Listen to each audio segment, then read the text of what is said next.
মহাৰাজ তহঁতে দেখা নাই এফালৰ পৰা বালক কৃষ্ণই মোৰ সমস্ত অসুৰগণক মাৰি নিক্ষেপ কৰিলে মায়াবী পুতনাকো মাৰি পেলালে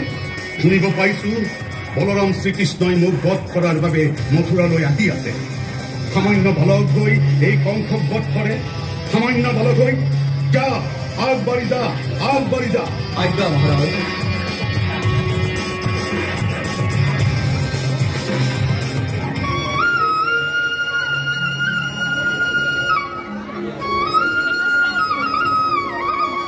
হানুৰ মুষ্টি কংসৰ আদেশ পালন কৰি আমাৰ সৈতে যুদ্ধ কৰিব আহিছা আহিছো কিয় ভয় খাইছা নেকি কৃষ্ণ চোৱাচোন ইহঁতৰ কেনে অহংকাৰ দাদা ইহঁতক আৰু চাই থাকি লাভ নাই